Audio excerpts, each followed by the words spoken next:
What is the principal constituent of the cell? Membrane, आपका nucleus and आपका cytoplasm. ये आपके पास लिपिड बाइलेयर है जिसके अंदर आपके पास में प्रोटीन एम्बेडेड है, न्यूक्लियस। तो न्यूक्लियस को बेटा हम लोग क्यों पढ़ रहे हैं? क्योंकि आपके पास जो भी आपकी जेनेटिक इन्फॉर्मेशन है, मेजर 99.9% जेनेटिक इन्फॉर्मेशन आपके पास न्यूक्लियस के अंदर आपकी प्रेजेंट है, किया जाएगा। ठीक है, उस फिनिश प्रोडक्ट को हम लोग एक गाड़ी में लोड करेंगे जो कि आपके पास में आपके वैक्यूल्स या फिर लाइसोसोम्स है, और ये गाड़ी जो होगी ये आपके पास एक एंड पॉइंट पे जाएगी और इस प्रोडक्ट को डिलीवर कर देगी। Hey aspirants, I wish you are working very hard for your aim for upcoming session.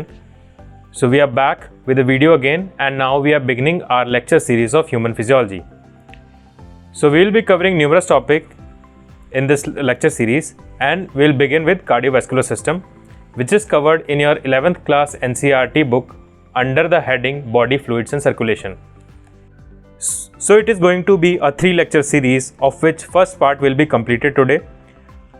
Do cover NCERT after watching this video, to like, share and subscribe my channel, as it encourage me to create more such content.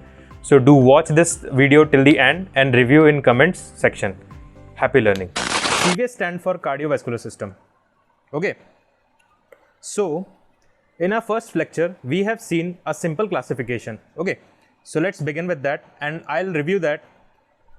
So let's begin with that and we will see how every system is associated or linked through it. So we'll start with the basic part of any system in our body. The first and foremost fundamental unit of our body is a cell. Okay, a group of cells unite to form a tissue. Group of tissue unite to form an organ, and group of organ unite to form an organ system.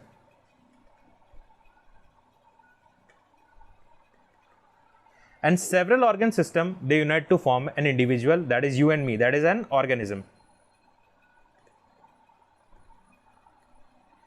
तो बच्चों हमने simply एक चीज़ देखी है कि एक fundamental unit है life की, वो है एक सेल।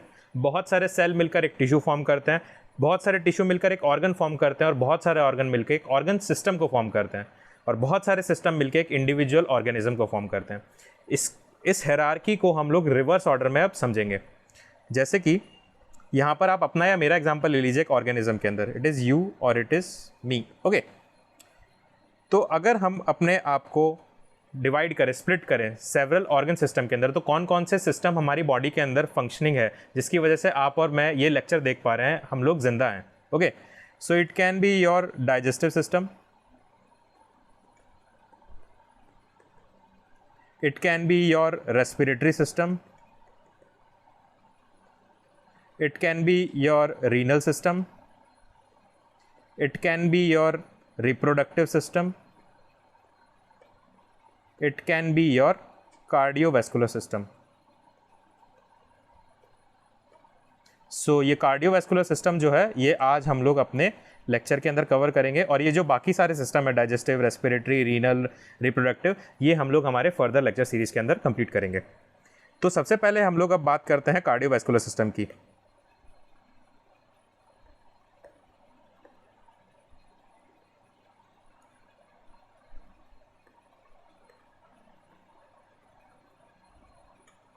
आज हम बात करने वाले हैं हमारे कार्डियोवैस्कुलर सिस्टम की। तो कार्डियोवैस्कुलर सिस्टम के अंदर कौन कौन से ऑर्गन इन्वॉल्व है? तो इसके अंदर आपके पास फोर एंड फॉरमोस्ट ऑर्गन, आपके पास सबसे पहला ऑर्गन एक आपके पास में वो होगा आपका heart. It is your heart. Okay, it is cardiovascular system is simply your water pump system. आपके घर के अंदर एक मोटर होगी जिसके थ्रू आप अपनी टंकी भरते होंगे। तो ये जो टंकी होती है जो कि आपका पानी पंप कर रही है, okay, it is your pumping body, and pipes are the one that are carrying it to your different parts. Your जो आपका वाटर रिजर्वायर सिस्टम होगा, जो आपके टैंक्स होंगे छत पर, उनके लिए आपके पास में कैरी करने के लिए आपके पास में एक पाइप स्ट्रक्चर प्रेजेंट होगा। ओके, और ये जो स्ट्रक्चर आपके पास जो पंप होगा,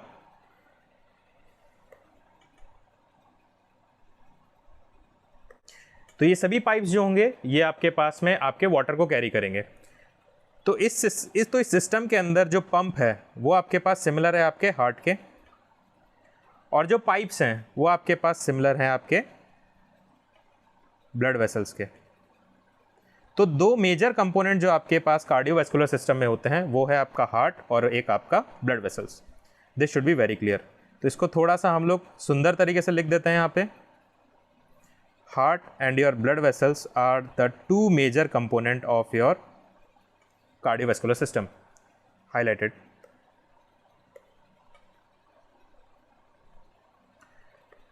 अगर हम हमारे हार्ट और ब्लड वेसल्स को जूम इन करें, ठीक है, हम लोग हमारे एक हार्ट के स्ट्रक्चर को लेते हैं और उसको जूम इन करके देखते हैं माइक्रोस्कोप के अंदर, तो उसके अंदर कौन कौन से टिश्यू आपके पास प्रेजेंट होंगे वो हम यहाँ पे स्टडी करेंगे।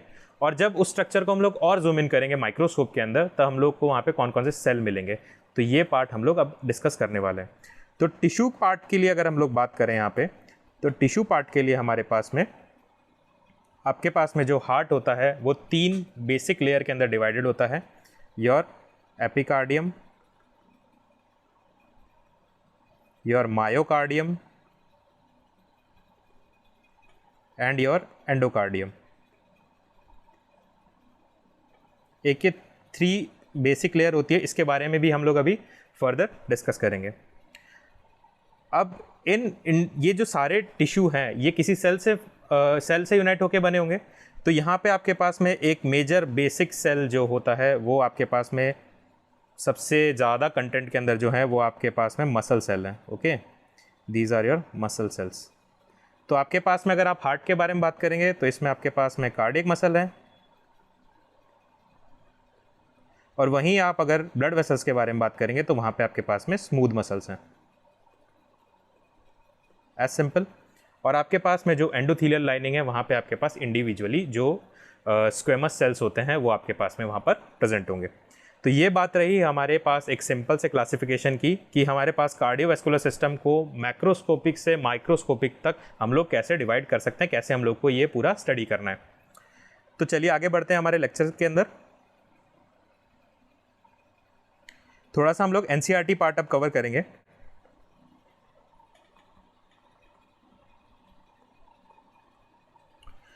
तो आपके पास में जो सर्कुलेटरी सिस्टम होते हैं, 2 तरह के सर्कुलेटरी सिस्टम आपके पास आपकी बॉडी में प्रेजेंट होते हैं। These are your open and your close circulatory system. Okay, so आपका ओपन सर्कुलेटरी सिस्टम आपके लोअर ऑर्गेनिजम्स के अंदर प्रेजेंट होगा, लाइकवाइज योर आर्थ्रोपोडा, ठीक है, your open and your close circulatory system. तो आपके पास में ओपन सर्कुलेटरी सिस्टम आपके पास में lower organism likewise your arthropoda उनके अंदर प्रेजेंट होगा। होता क्या है ओपन सर्कुलेटरी सिस्टम में, उसमें सिंपली आपके पास में एक पंपिंग ऑर्गन है, लेकिन आपके पास कोई पाइप नहीं है उसको कैरी करने के लिए। तो सिंपली आपके पास में एक हार्ट है और ये आपके पास ब्लड सीधा जो है बॉडी के अंदर रिलीज कर दे रहा है। ये बॉडी के अंदर जहाँ रिलीज कर रहा है ये आपके पास कैविटीज़ हैं जिसको हम लोग साइनसेस कहते हैं, ठीक है। तो बॉडी कैविटीज़ के अंदर आपके पास में जो ब्लड है वो हार्ट के द्वारा सीधा पंप कर दिया जा रहा है। This kind of circulatory system is known as your open circulatory system. अब बात करते हैं क्लोज सर्कुलेटरी सिस्टम की। तो क्लोज सर्कुलेटरी सिस्टम आपके पास हायर ऑर्गेनिजम्स में देखने को मिलता है, लाइकवाइज योर कॉर्डेट्स। तो कॉर्डेट्स के अंदर भी आपके पास में होगा क्या कि आपके पास में पाइप्स प्रेजेंट होंगे, यानी आपके पास ब्लड वेसल्स प्रेजेंट होगी हार्ट से आपके बॉडी के लिए ब्लड कैरी करने को। अब इसका एडवांटेज ये है कि आपके पास में आप जो आपका ब्लड सर्कुलेशन होता है उसको आप इसके थ्रू इजीली कंट्रोल कर सकते हैं। वहीं आप ओपन सर्कुलेटरी सिस्टम के अंदर आपके जो ब्लड सप्लाई होता है ऑर्गन्स के लिए उसको आप रेगुलेट नहीं कर सकते हैं। कॉर्डेट्स के बारे में अगर हम लोग बात करें तो यहाँ पे 3 तरह के आपके पास में हार्ट प्रेजेंट होते हैं, ठीक है। तो इसके अंदर आपके पास में 2 चैम्बर्ड हार्ट सिस्टम होता है, आपके पास में 3 चैम्बर्ड हार्ट सिस्टम होता है, और आपके पास में 4 चैम्बर्ड हार्ट सिस्टम होता है। चैम्बर्स मींस डिविजन्स, हार्ट के डिविजन्स, ठीक है।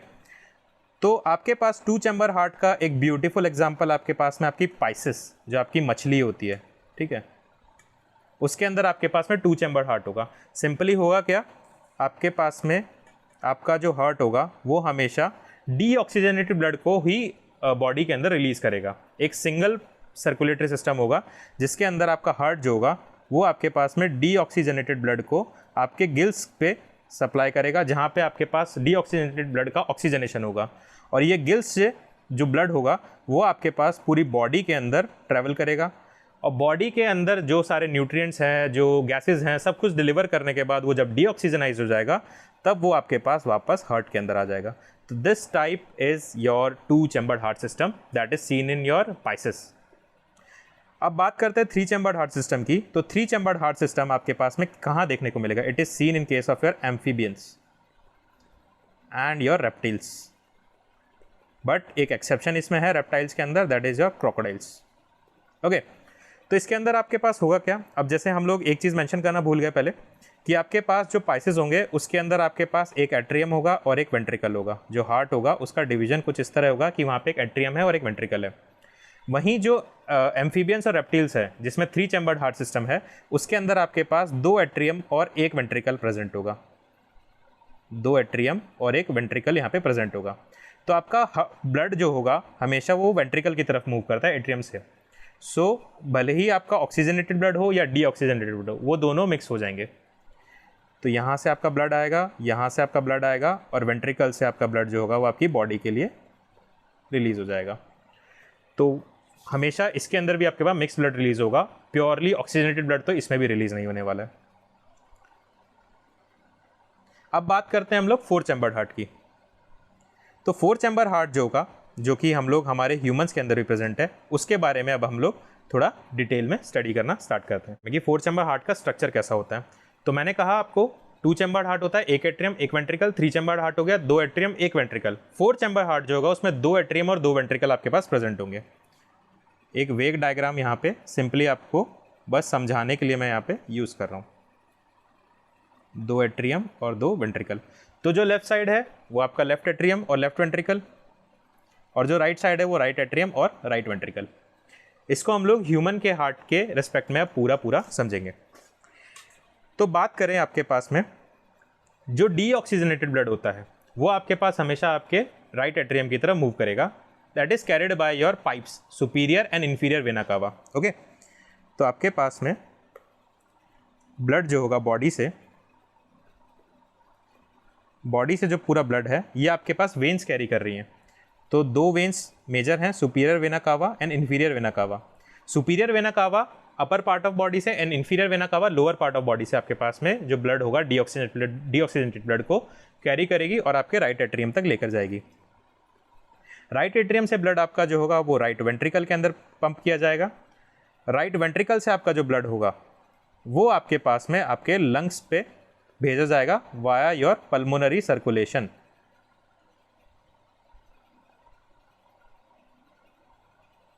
तो पल्मोनरी सर्कुलेशन के अंदर पल्मोनरी आर्टरी जो होती है वो आपके पास में इस ब्लड को कैरी करके लंग्स पे लेकर जाएगी।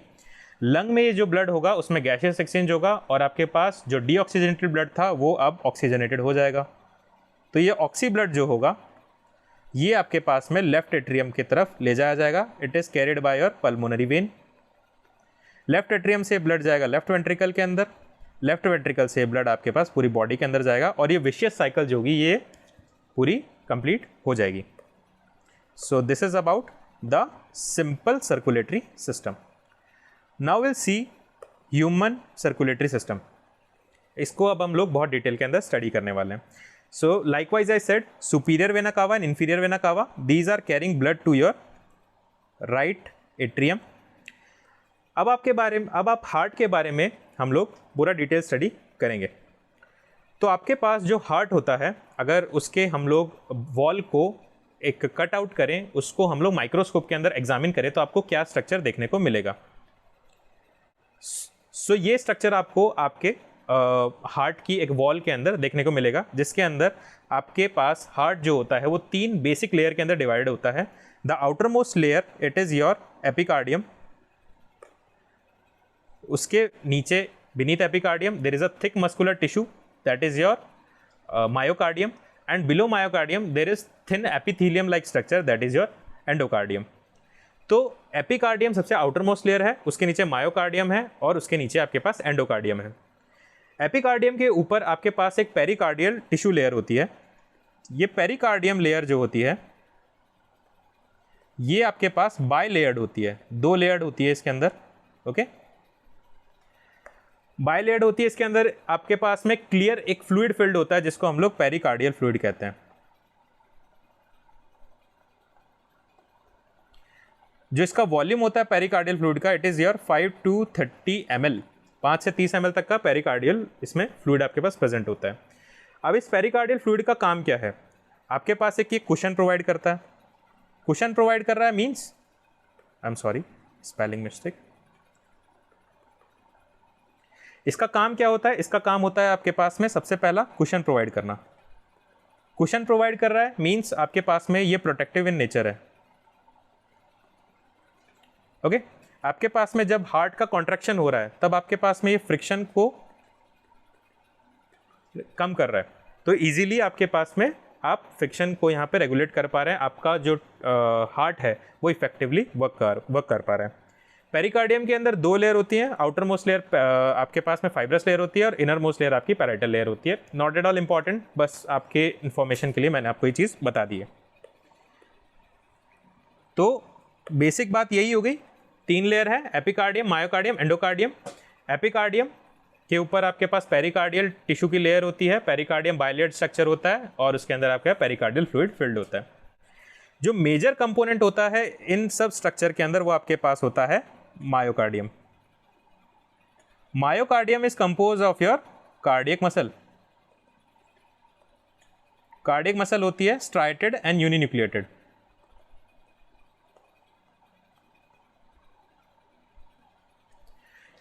आपके पास में यहां पर बहुत सादा क्वांटिटी के अंदर माइटोकॉन्ड्रिया और आपका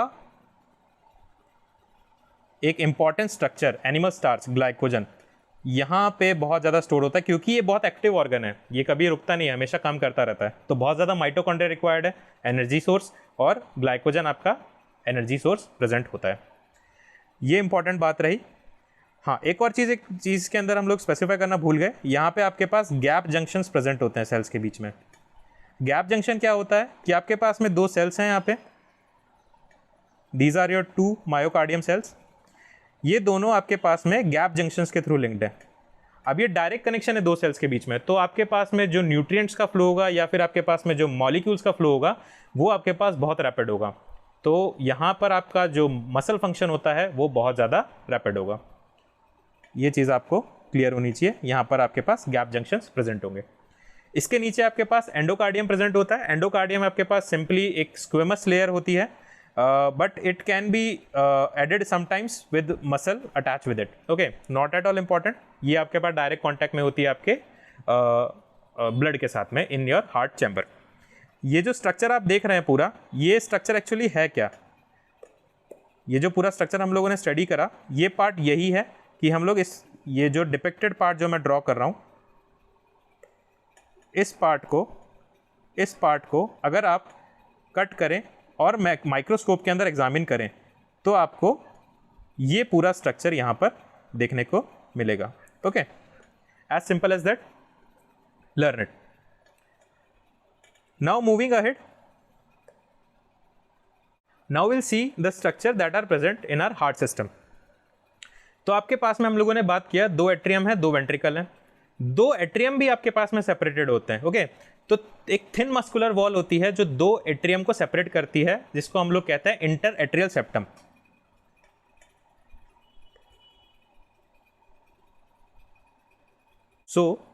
आपके पास में हम लोगों ने बात किया 2 एट्रियम 2 वेंट्रिकल आपके पास 4 चैम्बर्ड हार्ट के अंदर प्रेजेंट होते हैं।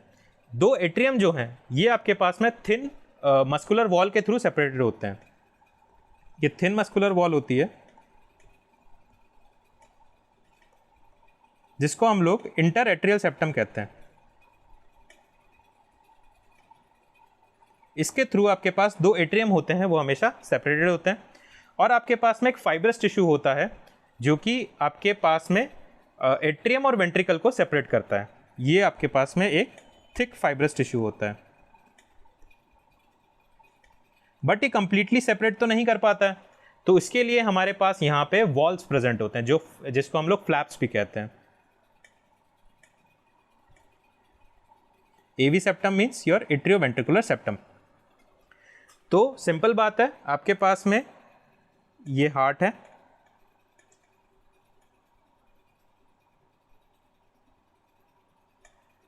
एक वेग डायग्राम मैं यहाँ पे आपको बना के दिखा रहा हूँ। तो यहाँ पे आपके पास में जो ग्रीन से मैंने स्ट्रक्चर ड्रॉ करा है, it is your inter atrial septum.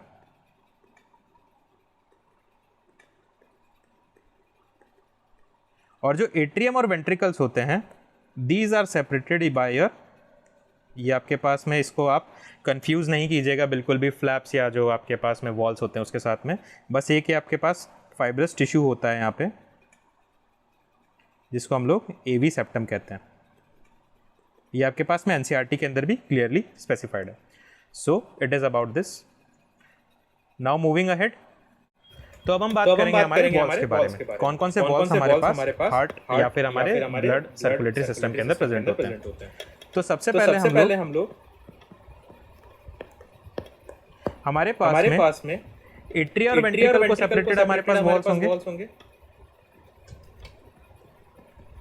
और हमारे पास में दूसरा वॉल जो होगा वो आपके पास हार्ट से जो आप ब्लड वेसल्स के लिए हार्ट से जो ब्लड वेसल्स सप्लाई हो रही है उनके बीच में भी, हार्ट और ब्लड वेसल्स के बीच में भी आपके पास में एक रेगुलेटरी मैकेनिज्म होता है वॉल्स का।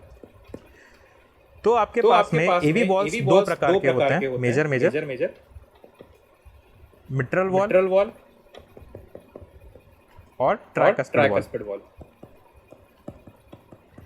तो जो आपका मिट्रल वॉल होता है ये आपके पास में लेफ्ट साइड में प्रेजेंट होता है। और एक चीज जो आपको हमेशा याद रखनी है कि आपके पास हार्ट में जो भी सारे वॉल्स हैं ये ट्राइकस्पिड वॉल है, यानी 3 वॉल्स आपके पास में इंक्लूडेड हैं। सिर्फ और सिर्फ आपके पास जो मिट्रल वॉल है ये आपके पास में बाइकस्पिड है। ओके, तो आपके पास में लेफ्ट साइड में है लेफ्ट एट्रियोवेंट्रिकुलर वॉल, आप इसको कह सकते हैं। ये बाइकस्पिड वॉल है और इसको हम लोग मिट्रल वॉल कहते हैं। इसको यहाँ पे हम लोग डायग्राम से डिपिक्ट करते हैं। ये पार्ट जो है I am showing that in a different colour. Okay, तो ये जो पार्ट है ये आपके पास में मिट्रल वॉल है जो हम लोगों ने ग्रीन लाइन से डिपिक्ट किया है। तो लेफ्ट एट्रियम और लेफ्ट वेंट्रिकल के बीच के अंदर जो सेपरेटिंग सिस्टम है that is your mitral valve. वहीं राइट एट्रियम और राइट वेंट्रिकल के बारे में बात करें तो आप देख सकते हैं यहाँ पर आपके पास में सेपरेट हो रहा है ट्राइकस्पिड वॉल से। इसका नाम ही ट्राइकस्पिड वॉल है। ओके, अब आप बात तो हम लोगों ने देख लिया यहाँ पे मिट्रल वॉल क्या है और ट्राइकस्पिड वॉल कहाँ प्रेजेंट होगा। अब हम लोग बात कर रहे हैं कि जब आपके पास लेफ्ट वेंट्रिकल से आउटा के अंदर ब्लड पंप किया जाएगा या राइट वेंट्रिकल से पल्मोनरी आर्टरी की तरफ ब्लड जो होगा वो पंप किया जाएगा, तब आपके पास कौन से वॉल प्रेजेंट है? तो ये इन वॉल्स को हम लोग कहते हैं सेमी लूनर वॉल्स। ठीक है, ये हो गया आपके पास semilunar valves. Semilunar इसलिए कह रहे हैं क्योंकि ये अर्धचंद्राकार शेप में होता है, यानी आधे चांद का इसका शेप होता है, ऐसा सा शेप। ओके, तो दो आपके पास में यहाँ पर प्रेजेंट है आउटिक वॉल और दूसरा आपके पास में आपका पल्मोनरी वॉल। सिंपल, इसको डायग्राम से भी डिपिक्ट कर देते हैं। राइट, इसको हाईलाइट कर देते हैं। ये जो पार्ट है या ये जो पार्ट है, ओके,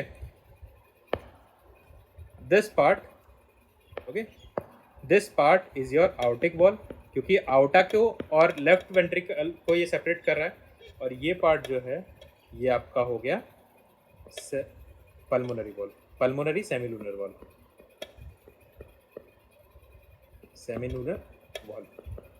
क्योंकि ये आपके पास राइट वेंट्रिकल और पल्मोनरी आर्टरी को सेपरेट कर रहा है। सिंपल है, आप टर्मिनोलॉजी को याद कर लीजिए, आपको ये चीज़ें हमेशा याद रहेंगी।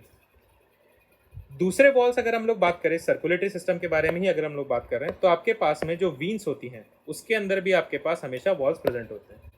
लेकिन आपके पास जो आर्टरीज होती हैं उनके अंदर वॉल्स प्रेजेंट नहीं होते हैं, क्योंकि वीन्स जो होती हैं ये ब्लड आपके पास में अगेंस्ट द ग्रेविटी कैरी कर रही हैं। तो चांस है कि ब्लड आपके पास वापस जा सकता है और एक साइड पर एक्यूमुलेट हो सकता है, क्योंकि वीन्स की जो वॉल्स होती हैं वो भी उतनी थिक नहीं होती है कि वो अपने फोर्स से ही ब्लड को ऊपर की तरफ चढ़ा दें। तो उसके लिए हमारे पास इवोल्यूशन ने मैकेनिज्म दिया है वॉल्स का, जो कि हमेशा प्रेजेंट होती है। ये चीज़ आप हमेशा याद रखिएगा। करते हैं हमारे हार्ट के बारे में, ठीक है। तो हमारे वॉल्स देखते हैं, जो सेमीलूनर हम लोग कह रहे हैं वो किस बेसिस पे बोल रहे हैं, तो अभी हम लोग इस डायग्राम से इसको समझेंगे। तो आपके पास ये आपका हार्ट है,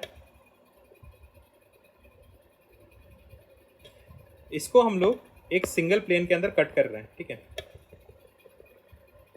इस पार्ट को हम लोग कट कर दे रहे हैं और ऊपर से हम लोग इसको एग्जामिन कर रहे हैं, ठीक है। यहाँ से हम लोग इस हार्ट को ऊपर से हम लोग झांक के देख रहे हैं। तो ये सिस्टम, ये स्ट्रक्चर हम लोग को कुछ इस प्रकार का देखने को मिलेगा। तो यहाँ पे आपके पास में ये कौन कौन से हैं, ये मैं चाहता हूँ कि आप अभी आपके नोटबुक में पॉज करके लिखें कि ये कौन कौन से वॉल्स आपके पास हार्ट के अंदर प्रेजेंट है। तो हम लोगों ने बात किया था सिर्फ और सिर्फ मिट्रल वॉल होता है जो कि 2 चैम्बर्ड होता है। तो आपके पास आप क्लियरली बता सकते हैं कि ये आपके पास आपका मिट्रल वॉल है। अगर ये मिट्रल वॉल है तो उसके जस्ट सामने आपके पास में आपका it is your tricuspid wall.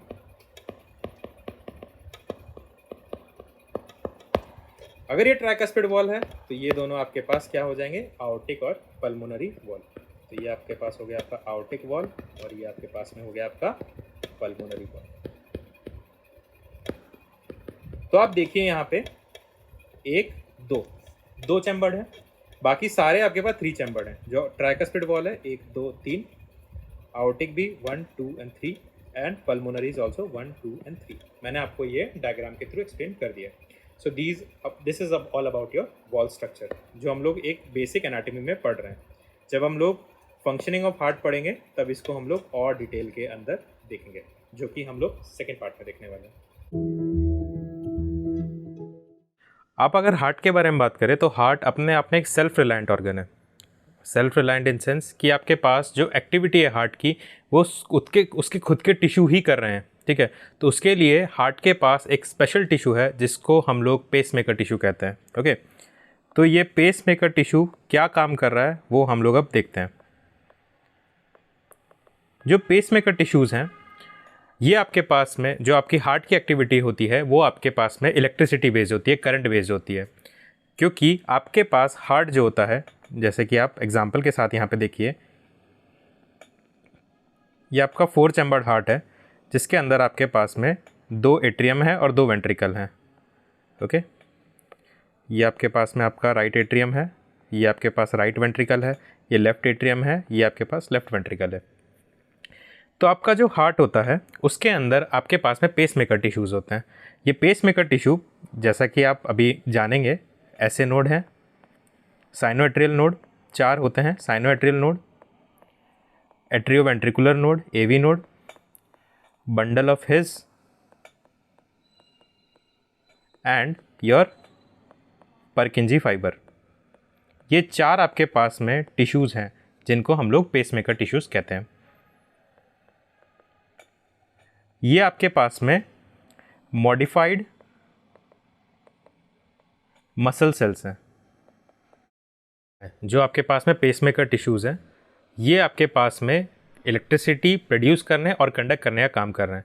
तो आप लिख सकते हैं कि आपके पास में जो आपके पेसमेकर सेल्स हैं इनका फंक्शन क्या होगा, इनका फंक्शन होगा कंडक्शन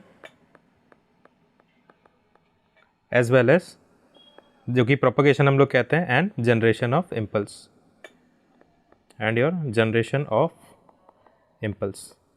ये आपके पास में आपके पेसमेकर टिश्यू का काम होगा, ओके। तो अब हम लोग बात करते हैं कि ये कौन कौन से टिश्यू यहाँ पर प्रेजेंट होते हैं। तो आपके पास में जो साइनोएट्रियल नोड होता है ये आपके पास में जो पोस्टीरियर मोस्ट लोकेशन होती है, ठीक है, जो पोस्टीरियर एस्पेक्ट होता है हार्ट का, जहाँ पे आपके पास सुपीरियर वेना कावा हार्ट के अंदर ड्रेन करता है, वहाँ पर आपके पास में लोकेटेड होता है। तो साइनोएट्रियल नोड की लोकेशन जैसा कि डायग्राम में डिपिक्टेड है, इसको हम लोग हाईलाइट भी कर देते हैं।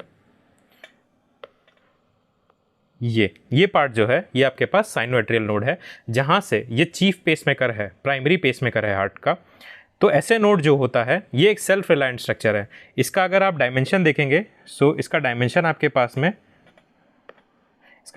आपके पास 15 mm in length bye 2 mm in width and 1 mm in thickness. Length, width and thickness not at all important for as you see for your NEET UG examination, okay, so you can skip this point, but for information I have told you this thing. तो dimension ऐसे node का कोई ज़्यादा important नहीं, आप इसको छोड़ सकते हैं। ऐसे नोड जो है यहाँ पे आपके पास में ये चीफ पार्ट है जो कि आपके पास में ऑटोनॉमिक नर्वस सिस्टम के इन्फ्लुएंस में होता है। I am not saying regulated होता है, but it is present under the influence of autonomic nervous system. तो आपके पास में यहाँ पर जो ANS जो होता है उसकी सिंपैथेटिक सप्लाई जो होती है, सिंपैथेटिक सप्लाई और पैरासिम्पैथेटिक दो तरह की सप्लाई ऑटोनॉमिक नर्वस सिस्टम के द्वारा की जाती है, सिंपैथेटिक एंड योर पैरासिम्पैथेटिक। तो जो पैरासिम्पैथेटिक नर्वस सिस्टम की जो सप्लाई होती है, जो आपके पास में ईट एंड रिलैक्स वाला जो मोड होता है उसके अंदर फंक्शन करती है, ये आपके पास में वेगस नर्व के द्वारा की जाती है। ओके, और सिंपैथेटिक जो होती है वो आपके पास में कार्डियक नर्व के द्वारा यहाँ पर प्रोवाइड की जाती है।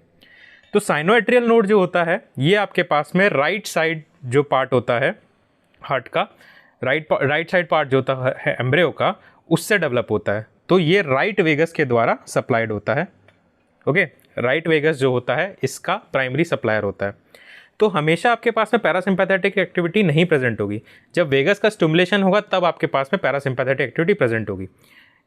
कहने का ये मतलब है कि अगर वेगस नर्व को हम लोग कट कर देंगे तो हार्ट जो होगा उसकी सिंपैथेटिक एक्टिविटी इंक्रीज हो जाएगी। ठीक है, यानी हार्ट बीट जो होगी वो इंक्रीज हो जाएगी, जो उसका फाइट एंड फ्लाइट रेस्पॉन्स होगा वो इंक्रीज हो जाएगा अगर हम लोग वेगस नर्व का डैमेज कर दिया, वेगस नर्व को कट कर दे हार्ट से, क्योंकि ये आपके पास पैरासिम्पैथेटिक सप्लाई को इंश्योर करता है हार्ट की, जो कि हार्ट रेट को रिड्यूस कर देगी। जो साइनोएट्रियल नोड होता है वो फर्दर आपके पास में एट्रियोवेंट्रिकुलर नोड, जो कि मैं हाईलाइट करके बता रहा हूँ, एक सेकेंड, वो आपके पास में AV नोड के थ्रू AV नोड से कनेक्टेड होता है। ओके, एक चीज़ यहाँ पे बताना मैं भूल गया, जो साइनोएट्रियल नोड होता है उसका जो कंडक्शन स्पीड होता है it is your 0.05 to 0.1 metre per second. That is a very quick response. Okay, it is in metre per second. 0.05 to 0.1 metre per second इसकी कंडक्शन स्पीड होती है। आपका जो, अब आगे बात करते हैं हम लोग एट्रियोवेंट्रिकुलर नोड के बारे में। तो जो AV नोड होता है वो आपके पास ऐसे नोड से कनेक्टेड होता है वाय मॉडिफाइड मस्कुलर फाइबर्स। तो यहाँ पे 3 आपके पास में मॉडिफाइड मस्कुलर फाइबर्स होते हैं, जो कि यहाँ पे मैंने डायग्राम में पहले से ही ड्रॉ करे हुए हैं। ये होते हैं आपके पास में एंटीरियर इंटरनोडल ट्रैक्ट, 1, 2 और 3 से हम लोग इसको डिपिक्ट करते हैं। ठीक है, तो जो फर्स्ट है वो है आपके पास में एंटीरियर इंटरनोडल ट्रैक्ट, जो सेकंड है वो है आपके पास में मिडल इंटरनोडल ट्रैक्ट, और जो थर्ड है वो आपके पास में है पोस्टीरियर इंटरनोडल ट्रैक्ट। ओके, तो ये आपके पास में anterior nodal tract, middle nodal tract and posterior nodal tract आपके पास प्रेजेंट होते हैं। एट्रिया को साइनोएट्रियल नोड को एट्रियोवेंट्रिकुलर नोड AV नोड से ये कनेक्ट करते हैं। ठीक है, अब ये तो हमारे 2 नोडल टिश्यू हम लोगों ने बात कर लिया। अब हम लोग तीसरे नोडल टिश्यू के बारे में बात करते हैं। जो ऐसे नोड पे हम लोगों ने करंट जनरेट हुआ वो आपके पास AV नोड तक ट्रेवल करेगा via your internodal tracts that are your modified muscle fibres. तो ऐसे नोड से जो करंट होगा वो आपके पास में AV नोड तक पहुंचेगा। AV नोड जो होता है वो भी आपके पास में एक सेल्फ रिलायंट स्ट्रक्चर होता है। जो ऐसे नोड होता है उससे आपके पास 72 बीट्स पर मिनट जो होती है वो जनरेट होती है, इस 72 बार आपके पास एक्साइट होता है। AV नोड जो होता है वो 40 से 60 बार आपके पास एक्साइट होता है, तो 40 से 60 बीट अपने पास जनरेट करेगा। तो अगर आपके पास ऐसे नोड अगर माल फंक्शन हो जाए, खुदा ना खास्ता अगर आपके पास ऐसे नोड काम करना बंद कर दे, फिर भी आपका हार्ट आपकी एक्टिविटी कर पाएगा। That is because of AV node, क्योंकि ये भी एक सेल्फ रिलायंट स्ट्रक्चर है। These are your pacemaker tissues, ये अपने आप में करंट जनरेट कर सकते हैं, बट एफिशिएंसी कम हो जाएगी बिकॉज 40 से 60 है। अब इसकी स्पीड जो होती है ये सबसे कम होती है हार्ट के अंदर। ये कितनी होगी? It is 0.02 metre per second to 0.5 metre per second. तो सबसे स्लोवेस्ट कंडक्शन जो होता है वो AV नोड का होता है। तो अब ऐसे नोड से जब AV नोड में करंट आपका फ्लो करेगा तो उस टाइम पे आपके पास में इलेक्ट्रिकल एक्टिविटी होगी आपके एट्रियम में। तो आपके पास लेफ्ट एट्रियम और जो राइट एट्रियम है दोनों का आपके पास में कॉन्ट्रैक्शन होगा। ठीक है, ये दोनों जो मसल्स होंगी लेफ्ट एट्रियम और राइट एट्रियम की, under the influence of current generated by ऐसे नोड टू AV नोड, ये आपके पास में कॉन्ट्रैक्ट करेगी और जिसकी वजह से आपके पास में R वेव जो होगी ECG की वो जनरेट होगी, जो कि हम लोग नेक्स्ट पार्ट के अंदर पूरा स्टडी करेंगे। ओके, अब अभी हम लोग सिर्फ एक ग्रॉस एनाटॉमी और उसके थोड़े से फंक्शन के बारे में यहाँ पर डिस्कस कर रहे हैं। अब AV नोड से जो आपका करंट होगा वो आपके पास बंडल ऑफ हिस के थ्रू होते हुए आएगा। बंडल ऑफ हिज आपके पास में जो इंटरवेंट्रिकुलर पार्ट है, उसके जो सेपरेटिंग पार्ट है, वेंट्रिकल्स को सेपरेट कर रहा है, इंटरवेंट्रिकुलर पार्ट है, उसके थ्रू फ्लो होता हुआ डाउनवर्ड मूव करेगा एंड आपके पास में ये कुछ इस प्रकार होगा। ये दो फाइबर्स के अंदर डिवाइडेड होता है, left and right bundle of his. तो जो left bundle of his part है, जैसे ये डायग्राम से हम लोग डिपिक्ट कर रहे हैं, ऐसे नोड से हम लोग 3 मसल फाइबर के थ्रू AV नोड में आए, AV नोड से हम लोग बंडल ऑफ हिज में गए। अब बंडल ऑफ हिज भी है, वो 2 पार्ट में डिवाइड है, left and right bundle of his. Okay, और जो राइट पार्ट होगा वो आपके पास में right side of your ventricle, ठीक है, राइट वेंट्रिकल की जो मसल वॉल है उसको सप्लाई करेगा, और लेफ्ट साइड जो है वो आपके पास में लेफ्ट वेंट्रिकल वॉल को सप्लाई करेगा। As simple as that.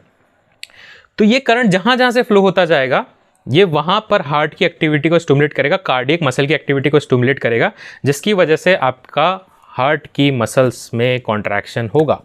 तो ऐसे नोड से AV नोड आ रहा है, तब आपका एट्रियल का कॉन्ट्रैक्शन हो रहा है। AV नोड से बंडल ऑफ हिज आ रहा है, बंडल ऑफ हिज से जब परकिंस फाइबर के अंदर ये पूरा करंट स्प्रेड होगा, तब वहां पे आपके वेंट्रिकल्स के अंदर कॉन्ट्रैक्शन प्रेजेंट होगा। So this is a very brief idea that I have given you about tissue in this part. तो कौन कौन से टिश्यू हम लोगों ने अभी तक पढ़े, हम लोग इसके बारे में थोड़ा सा समराइज कर लेते हैं। हम लोगों ने अभी तक पढ़ा है parts of heart, chamber of heart भी आप कह सकते हैं, ठीक है। कितने कंपोनेंट्स में हम लोगों ने हार्ट को डिवाइड किया हुआ है। हम लोगों ने नोडल टिश्यूज़ के बारे में यहाँ पे पढ़ा है। हम लोगों ने यहाँ पर जो inter atrial septum, interventricular septum, atrioventricular septum और हमारे जो फ्लैप्स या वॉल्स थे उनके बारे में भी यहाँ पर एक ब्रीफ एनालिसिस, ब्रीफ डिस्कशन किया है। चलिए, ये तो बात हो गई अब तक हार्ट के बारे में। अब आगे हम लोग बात करते हैं दूसरा कंपोनेंट जो कार्डियोवैस्कुलर सिस्टम का होता है, जो कि है आपका ब्लड वेसल्स। तो ब्लड वेसल्स हम लोगों ने जैसे पहले बात करी, ये आपके पास आपकी पाइपलाइन है। अगर हार्ट आपकी लाइफलाइन है तो ब्लड वेसल्स आपकी पाइपलाइन है। तो ब्लड वेसल्स जो हैं, ये आपके पास 3 मेजर ब्लड वेसल्स यहाँ पर, 3 कंपोनेंट जो होते हैं ब्लड वेसल्स के आपके पास प्रेजेंट है। सबसे पहला इंपॉर्टेंट कंपोनेंट है आर्टरी, दूसरा इंपॉर्टेंट कंपोनेंट है वेन, और तीसरा है आपके पास में कैपिलरीज। ये 3 मेजर कंपोनेंट हैं। अगर आप ब्लड वेसल्स के बारे में बात करें तो 3 लेयर आपके पास में मेजर आपकी प्रेजेंट होती है। ओके, कौन कौन सी ये 3 लेयर होती हैं, चलिए उसके बारे में भी देख लेते हैं। आपके पास में जो ब्लड वेसल्स होती है उसमें 3 लेयर आपके पास इन जनरल प्रेजेंट होती है। ट्यूनिका एक्सटर्ना, जिसको हम लोग एडवेंटिशिया भी कहते हैं, ट्यूनिका एडवेंटिशिया, ट्यूनिका मीडिया जो कि एक मस्कुलर लेयर होती है, और ट्यूनिका इंटीमा या ट्यूनिका इंटरना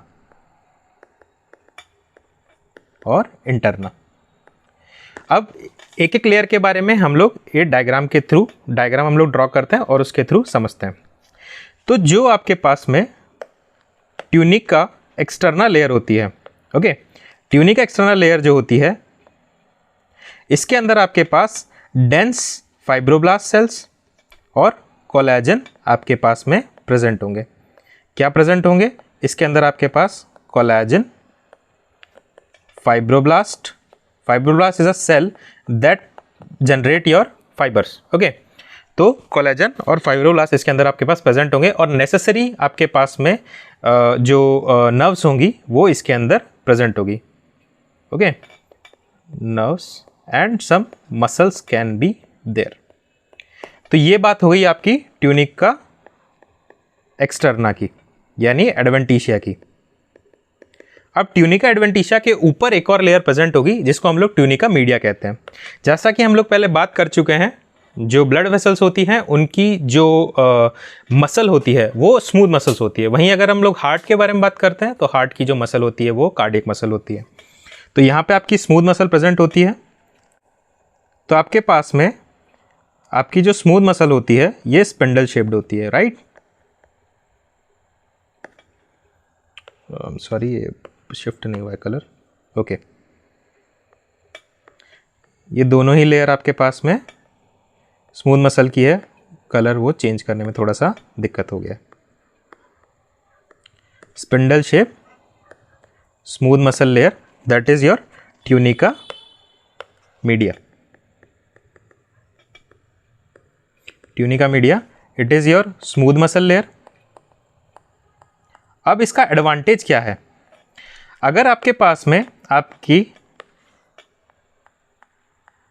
आपकी ब्लड वेसल्स के अंदर आपके पास अगर मसल्स प्रेजेंट है and it is under the stimulus of your sympathetic nervous system, ठीक है, एएनएस के अंदर जो सिंपैथेटिक नर्वस सिस्टम होता है उसके अंडर ये इन्फ्लुएंस के अंदर प्रेजेंट होती है। तो जहाँ पे भी आपको बॉडी के अंदर किसी ब्लड का फ्लो को रेगुलेट करना है तो सिंपैथेटिक नर्वस सिस्टम के स्टिमुलस के अंदर ये मसल्स जो होंगी वो कॉन्ट्रैक्ट हो जाएंगी, तो उस पार्ट की जो ब्लड सप्लाई होगी वो हम लोग रिड्यूस कर सकते हैं। Likewise your sympathetic nervous system अगर अपने पास अगर स्टिमुलेट हो रहा है तो it is a hormone for fight और फ्लाइट, तो आपको उस कंडीशन को एस्केप करना है, तो आपको ब्लड का रिक्वायरमेंट कौन से पार्ट में सबसे ज़्यादा रहेगा? जैसे मान लीजिए आप कहीं रास्ते पे जा रहे हैं and you see a snake in front of you, so what would you do? Either you will run away from there और you will attack on that animal. अगर आप अटैक कर रहे हैं तो आपको आपके मसल्स के अंदर strong, you need good amount of blood supply, और if you are running from that side you require good amount of blood supply to muscle of your legs. तो ये ब्लड एक्स्ट्रा कहाँ से आएगा? एक पार्ट से चुरा के दूसरे पार्ट में भेजा जाएगा। एक पार्ट का ब्लड सप्लाई को हम लोग रिड्यूस करेंगे, तो जो आपका डाइजेस्टिव सिस्टम होगा उसके अंदर जो ब्लड सप्लाई होगा उसको हम लोग रिड्यूस करेंगे, और हमारे पास में जो लंग्स होंगे उनकी ब्लड सप्लाई हम लोग इंक्रीज़ करेंगे क्योंकि वहाँ से उनको ऑक्सीजन रिक्वायर्ड है। आपके ब्लड सप्लाई मसल को जो है, लेग्स के मसल को, हैंड के मसल को, क्योंकि आपकी बॉडी को पूरा कोऑर्डिनेटेड मूवमेंट करके वहाँ से भागना है, ओके, तो उस कंडीशन के अंदर आपका सिंपैथेटिक नर्वस सिस्टम एक्ट करेगा। तो ये जो ब्लड सप्लाई को लिमिट करेगा ये आपका सिंपैथेटिक नर्वस सिस्टम करेगा। तो इसका एक काम हो गया कंट्रोल ब्लड सप्लाई। सिंस ये आप जानते हैं मसल प्रेजेंट है यानी ये थिकेस्ट लेयर है, तो ये आपके पास में मैकेनिकल स्ट्रेंथ भी यहाँ पर प्रोवाइड कर रही है। Mechanical strength to the vessel structure आपके पास में ट्यूनिका मीडिया प्रोवाइड कर रही है। इनर मोस्ट लेयर के बारे में बात कर रहे हैं तो it is a single layered structure, that is your tunica intima या ट्यूनिका इंटरना। ये आपके पास में एक सिंगल लेयर्ड स्ट्रक्चर है, it is your tunica interna, tunica interna और योर ट्यूनिका इंटीमा। सो ये एक बेसिक स्ट्रक्चर है जो हम लोगों ने यहाँ पे बात करी। ओके, चलिए अब हम लोग बात करते हैं हमारे इंडिविजुअल स्ट्रक्चर के बारे में। सो ब्लड वेसल्स हैं, आर्टरीज, वेन्स एंड कैपिलरीज। तो इसको हम लोग डायग्राम के थ्रू यहाँ पे समझने वाले हैं। तो ये एक छोटा सा डायग्राम मैंने यहाँ पे पहले से ड्रॉ करके रखा है। तो मैं अब यहाँ इस डायग्राम को लेबल करूँगा और आपको डिफरेंस बताऊँगा आर्टरी, वेन्स और कैपिलरीज के बीच के अंदर। तो यहाँ पे जैसा कि आप देख सकते हैं ये आपके पास स्ट्रक्चर है, इट इज़ योर आर्टरी, ये स्ट्रक्चर है आपके पास वेन, और ये आपके पास कैपिलरीज है। अब आपको लगेगा कि सर आपको तो पहले से पता है कि ये आर्टरी, वेन, कैपिलरी, हम कैसे डिफ्रेंशिएट करेंगे। तो डिफ्रेंशिएट करने का तरीका मैं आपको बताता हूँ। आपके पास जो आर्टरी होती है उसका जो ट्यूनिका मीडिया होता है यानी जो मस्कुलर लेयर होती है वो थिकेस्ट होती है, और अगर वो थिकेस्ट होगी तो आपका ल्यूमन जो होगा, जो बीच वाला पार्ट होगा, जो बीच वाला पार्ट होगा वो छोटा हो जाएगा। ऑब्वियसली अगर आपके पास आउटर लेयर मोटी कर देंगे तो इनर जो ल्यूमन होगा, सेंट्रल पार्ट, उसके लिए स्पेस कम रहेगा। सबसे पहले तो हम लोग देख के बता सकते हैं कि अगर थिक मसल है तो आपके पास में ये आर्टरी है। वीन जो होगी उसके अंदर ट्यूनिका मीडिया की जो थिकनेस होती है वो मिनिमम होती है। कैपिलरीज जो होती है उसमें सिर्फ सिंगल लेयर प्रेजेंट होता है, ट्यूनिका इंटरना, उसके अंदर ट्यूनिका एक्सटर्ना, ट्यूनिका मीडिया दोनों ही नहीं होते हैं। तो सबसे ईजी किसी को फाइंड आउट करना है तो वो है आपके पास में आपकी कैपिलरी। कुछ करना ही नहीं है, ट्यूनिका इंटरना सिर्फ प्रेजेंट है, देखकर ही आप इसको बता देंगे। अब बात करें आर्टरी की तो फंक्शन वाइज भी हम लोग अब देख लेते हैं। तो आर्टरीज जो होती हैं ये आपके पास में they carry your blood from heart to peripheral part of the body. Okay, तो जो आर्टरीज होती हैं they carry blood from heart to organ.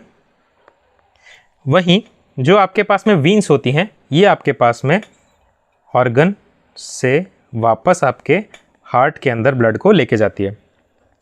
In general आपके पास आर्टरी जो होती है वो ऑक्सीजनेटेड ब्लड कैरी करती है। except there is a except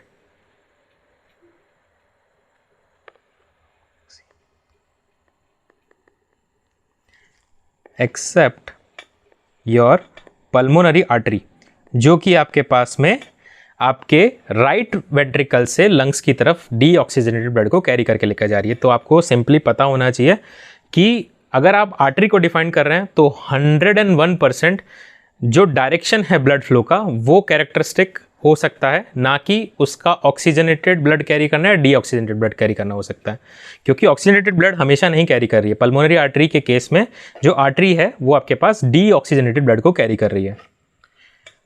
वीन्स जो है ओके, एक और डिफरेंस दोनों के बीच में, एक मेजर डिफरेंस है कि आपके पास में जो आर्टरीज होती हैं, आर्टरीज जो होती हैं ये आपके पास में इसके अंदर कोई आपके वॉल्स एब्सेंट होते हैं। वहीं जो वीन्स होती हैं they are carrying blood away from the organ and towards the heart. तो against the gravity they are taking out the blood. अगर अगेंस्ट द ग्रेविटी मूव कर रहा है ब्लड तो चांसेस है कि ब्लड जो होगा पुल बैक होगा ग्रेविटी के अलोंग, और एक जगह बॉडी का जो लोअर मोस्ट पार्ट होगा वहाँ पे उसके एक्यूमुलेट होने के चांसेस बढ़ जाएंगे। अब वेन्स अगर वहाँ पे ब्लड एक्यूमुलेट होगा तो वहाँ प्रेशर इंक्रीज होगा और जो फ्लूइड है वो आपका वेन्स के बाहर मूव करना स्टार्ट कर सकता है। तो उस कंडीशन में वहाँ पर इडीमा हो जाएगा, यानी वहाँ पर जनरलाइज वहाँ पे एक स्वेलिंग हो जाएगी उस पार्ट के अंदर। तो आपके पास इसके अंदर जैसे डायग्राम में मैं डिपिक्ट कर रहा हूँ, वीन्स के अंदर आपके पास कंट्रोल्ड गेटेड गेट्स प्रेजेंट होते हैं, आप कह सकते हैं, जिनको हम लोग वॉल्स कहते हैं। और क्या काम है इनका? Prevent backflow. अब आप पूछेंगे कि आर्टरी में क्यों नहीं है? क्योंकि भाई आर्टरी के अंदर तो इतना मोटा मसल फाइबर है, इसके अंदर मसल फाइबर कितना पतला है, तो आर्टरी तो अपना कॉन्ट्रैक्शन करके ही ब्लड को आगे भेज सकती है, लेकिन वेन्स के पास वो पावर नहीं है। वेन्स बहुत पतला है। वेन्स आपके पास में अंडर द इन्फ्लुएंस कि आपके पास अगर आसपास में मसल है, जैसे आपके पास काफ मसल होती है, तो जो वहाँ पे वेन्स प्रेजेंट होगी, काफ मसल के कॉन्ट्रैक्शन के कारण जो ब्लड होगा वो अप ऊपर की तरफ वो भेज सकती है। नहीं तो आपके पास में वॉल्स प्रेजेंट है सेफ्टी फीचर के लिए कि आपके पास ब्लड का फ्लो बैक ना हो। तो इसके अंदर वॉल्स आपके पास प्रेजेंट होंगे। डीऑक्सी ब्लड हमेशा कैरी करती है। इसका भी एक्सेप्शन है योर पल्मोनरी वेन, जो कि आपके पास में ऑक्सीजनेटेड ब्लड कैरी कर रही है आपके लेफ्ट एट्रियम के लिए। Okay, so these are some of the basic difference between arteries and vein. एक और छोटा सा डिफरेंस आप देख सकते हैं कि आपके पास में जो आर्टरीज जो होती हैं उसके अंदर जो थ्रोम्बस बनता है आपका, वो आपके पास में वॉल से अटैच होता है। जो थ्रोम्बस आपका आर्टरीज में बन रहा है वो आपका वॉल्स जो होती हैं, ये जो वॉल है इससे अटैच होता है, और इसका जो थ्रोम्बस होता है ये आपके पास अनअटैच होता है। तो ये कुछ कुछ बेसिक है जो आपको पता रहने चाहिए। अब हम लोग बात करते हैं तीसरा पार्ट यानी कैपिलरीज की। तो जो कैपिलरीज होती है इसके अंदर सिर्फ ट्यूनिका इंटरनल लेयर प्रेजेंट होती है, एंडोथीलियल लेयर होती है। तो अब इसका काम आपके पास में एक्सचेंज का होता है, न्यूट्रिएंट्स का एक्सचेंज होता है at the level of tissue, यही इसका एक मेजर फंक्शन है।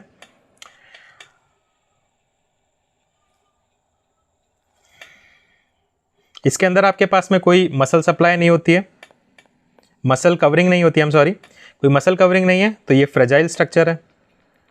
अब एक चीज़ आपको जाननी ज़रूरी है जो आपको बहुत अमेज भी कर सकती है कि नंबर ऑफ कैपिलरीज अगर आप बॉडी के अंदर देखें, it is 50,000 millions. Okay, 50,000 millions इसके नंबर होते हैं, out of which only 25% are functional, but still the number is so huge. Okay, इसका जो क्रॉस सेक्शन एरिया है वो 4000 मीटर स्क्वायर होता है। क्रॉस सेक्शन ऑफ एरिया जो कैपिलरीज होता है वो 4000 मीटर स्क्वायर होता है। It is so huge. Okay, जो भी आपका एक्सचेंज होता है at the level of capillaries आपके पास प्रेजेंट होता है, क्योंकि दे आर हाईली परमेबल। अब अगर आप आर्टरी और वेन के बारे में बात करें तो उसके अंदर आपके पास ट्यूनिका मीडिया और ट्यूनिका एक्सटर्ना भी है, तो उसके अंदर एक्सचेंज करना बहुत ही डिफिकल्ट हो जाता है, क्योंकि दो लेयर मोटी मोटी और प्रेजेंट है। इंटरना के अलावा। वही कैपिलरीज जो होती हैं उसके अंदर आपके पास में ऐसा कुछ भी नहीं प्रेजेंट होता है। तो अगर आप ब्लड फ्लो के बारे में बात करें बॉडी के अंदर तो किस तरह से होता है, तो आपके पास में सबसे पहले हार्ट आया। चलिए हम लोग इसी के साथ में सर्कुलेटरी सिस्टम भी पढ़ लेते हैं, टाइप ऑफ सर्कुलेटरी सिस्टम। तो 2 तरह के सर्कुलेटरी सिस्टम होते हैं, सिंगल सर्कुलेटरी सिस्टम और double circulatory system. Single circulatory system जो होता है उसके अंदर आपके पास में हार्ट से सिर्फ लंग्स के पास ही हम लोग ब्लड को सेंड ऑफ कर सकते हैं, जो कि हम लोग पाइसेस में देख चुके हैं। वहीं डबल सर्कुलेटरी सिस्टम होता है, उसके अंदर एक पार्ट जो होगा हार्ट का वो बॉडी को ब्लड सेंड करेगा, दूसरा पार्ट जो होगा प्योरिफिकेशन के लिए उसको लंग्स के पास में भेजेगा, ऑक्सीजनेशन के लिए लंग्स के पास में भेजेगा। So it is your double circulatory system. I forgot to mention it in the previous part. That's why I'm covering it here. So left atrium है, लेफ्ट वेंट्रिकल है, राइट एट्रियम है, right ventricle है, ठीक है। तो left atrium से left ventricle के अंदर आपके पास ब्लड आया, लेफ्ट वेंट्रिकल से it goes out of heart via outta. Outta से ये जो ब्लड है ये आपके पास आर्टरी, आर्ट्रियोल, आर्ट्रियोल से मेटा आर्ट्रियोल्स, मेटा आर्ट्रियोल्स जो होती हैं ये टर्मिनल पे जाती हैं और यहाँ पे आपके पास कैपिलरीज होती हैं। कैपिलरीज पे आपके पास में एक्सचेंज होता है, सप्लाई होता है न्यूट्रिएंट्स का, ओके। कैपिलरीज से ब्लड जो होगा वो आपके पास विनियोल्स में जाएगा, विनियोल से आपके पास ब्लड जो होगा वो वीन्स में जाएगा और बहुत सारी वीन्स यूनाइट होकर आपके पास में सुपीरियर वेना कावा या इन्फीरियर वेना कावा, जो कि आपके पास राइट एट्रियम के अंदर ब्लड को ड्रेन कर रही हैं, ठीक है। और यहाँ से आपके पास में जो ब्लड होगा राइट एट्रियम से आपके पास फिर जाएगा राइट वेंट्रिकल में। राइट वेंट्रिकल से आपका जो ब्लड होगा ये आपके पास बाहर निकल के जाएगा लंग्स की तरफ, and it is carried by your pulmonary artery. Artery is carrying blood away from the heart chamber, ventricle से दूर लेके जा रही है। लंग्स में अपने पास ब्लड का ऑक्सीजनेशन होगा, लंग्स से वापस ये आपके पास में लेफ्ट एट्रियम की तरफ आएगा, जो कि आपके पास ऑक्सीजनेटेड ब्लड है। और ये ऑक्सीजनेटेड ब्लड जो है it is carried by your pulmonary vein हमेशा ब्लड को कैरी करके लेकर आएगा एट्रियम की तरफ, ओके। और लेफ्ट एट्रियम से लेफ्ट वेंट्रिकल और ये विशियस साइकिल आपके पास कंटिन्यू होगी। तो this kind of circulatory system is known as your double circulatory system. Till now we have covered maximum anatomy part, okay. हाँ, एक चीज़ हम लोग और मेंशन करना भूल गए पहले, हार्ट के अंदर जब हम लोग पेस मेकर टिश्यूज़ पढ़ रहे थे हेयर, तो पेस मेकर टिश्यू के अंदर हम लोग एक चीज़ स्पेसिफाई करना भूल गए, जो आपके पास बंडल ऑफ हिज है उसके अंदर भी आपके पास में कुछ नंबर ऑफ बीट्स जनरेट होती है। It is bundle of his के अंदर आपके पास में 40 बीट्स पर मिनट आपके पास जनरेट होती है, एंड इसका conduction velocity 1 metre per second होता है, दैट इज़ ह्यूज, ओके। और परकिंज फाइबर जो होते हैं इसके अंदर आपके पास number of beats generate only 24 beats होती हैं, बीट्स पर मिनट, और इसकी कंडक्शन वेलोसिटी सबसे ज़्यादा होती है, that is your 4 metre per second, and this is a very important point, okay. Conduction speed ऐसे नोड की 0.05 से 0.1 metre per second, AV node की 0.02 से 0.5 metre per second, bundle of his की 1 metre per second, and परकिंज fibre की आपके पास में 4 मीटर पर सेकेंड आपकी वेलोसिटी प्रेजेंट होती है। तो ये कंडक्शन वेलोसिटी के अंदर डिफरेंस इसलिए आ रहा है क्योंकि आपके पास गैप जंक्शन का नंबर पे ये चीज़ डिपेंडेंट होती है। जितने ज़्यादा जहाँ पे गैप जंक्शन प्रेजेंट होंगे उतनी ज़्यादा उसकी वेलोसिटी, कंडक्शन वेलोसिटी प्रेजेंट होगी, क्योंकि गैप जंक्शन जो होता है उसमें आपका जो चार्ज होता है वो डायरेक्टली एक सेल से दूसरे सेल की तरफ जंप करते हुए जा सकता है। तो सबसे कम गैप जंक्शन आपके पास एवी नोड पे प्रेजेंट होंगे, सबसे ज़्यादा आपके पास में जो गैप जंक्शन है वो आपके पास हिज परकिंज फाइबर के लेवल पे, एंड ऑल्सो जो डायमीटर होता है आपके पास परकिंज गैप जंक्शंस का वो भी परकिंज फाइबर पे ज़्यादा होता है, जिसकी वजह से आपकी कंडक्शन वेलोसिटी इतनी ज़्यादा वहाँ पर प्रेजेंट होती है, ओके। सो हम लोगों ने मेजर पार्ट अभी कवर कर लिया है इस लेक्चर में।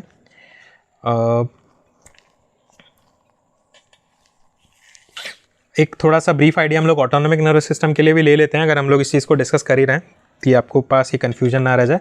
अगर आपको ऑटोनॉमिक नर्वस सिस्टम के बारे में नहीं पता है, जो मैंने भी पार्ट डिस्कस किया, तो आप वापस उस मिनट पे जाके स्विच करिएगा इस चीज़ को देखने के बाद में।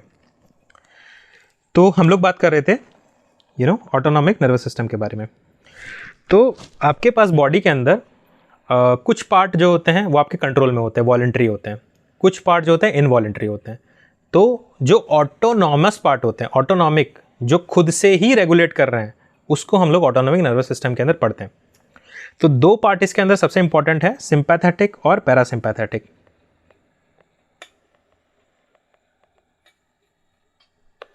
सॉरी, मैं ये पार्ट अभी न्यूरोलॉजी में भी इसको कवर करूँगा, लेकिन अभी इस टॉपिक को समझने के लिए थोड़ा सा ओवरव्यू लेना इसका बहुत ज़रूरी है। सिंपैथेटिक एंड पैरासिम्पैथेटिक, ठीक है। तो जो सिंपैथेटिक होता है, it is responsible for your fight और फ्लाइट, सिंपल फाइट और फ्लाइट, जैसा कि मैंने आपको एग्जांपल दिया था स्नेक का, ओके। और पैरासिम्पैथेटिक जो होता है, it is associated with eat and relax, खाना खाया और मज़े करके सो गए, ठीक है। जैसे अब हमारी बॉडी जो होती है वो इवोल्यूशन के अंदर बहुत सारे चेंजेस उसमें देखने को मिले हैं। पहले हम लोग जंगल में रहा करते थे, तो जंगल में रात को हो सकता है कि आप पे शेर अटैक कर दे, आपको वहाँ से भागना पड़े। तो क्या क्या चेंजेस आपके बॉडी के अंदर सिंपैथेटिक सिस्टम के अंदर देखने को मिलेंगे? फाइट और फ्लाइट है, तो सबसे पहले ऑक्सीजन रिक्वायरमेंट बढ़ेगा, तो आपके पास ब्रीदिंग रेट जो होगी वो बढ़ जाएगी, ठीक है। ऑक्सीजन रिक्वायरमेंट ज़्यादा है, ब्रीदिंग रेट आपके पास बढ़ानी पड़ेगी आपको, ब्रीदिंग रेट बढ़ेगी। उसके साथ साथ आपके पास जो लंग्स होंगे, ट्रकिया वगैरह हो जाएंगे, जो पूरा कंडक्टिव सिस्टम होता है, उसमें ज़्यादा आपको रिक्वायरमेंट होगी ऑक्सीजन की, तो वो भी आपके पास डायलेट हो जाएंगे, ट्रकिया आपकी डायलेट कर जाएगी, ठीक है। तो Bronco dilation,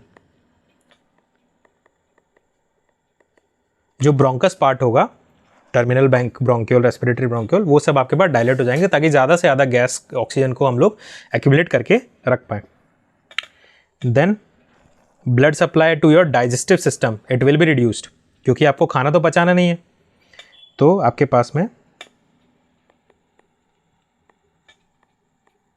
blood supply to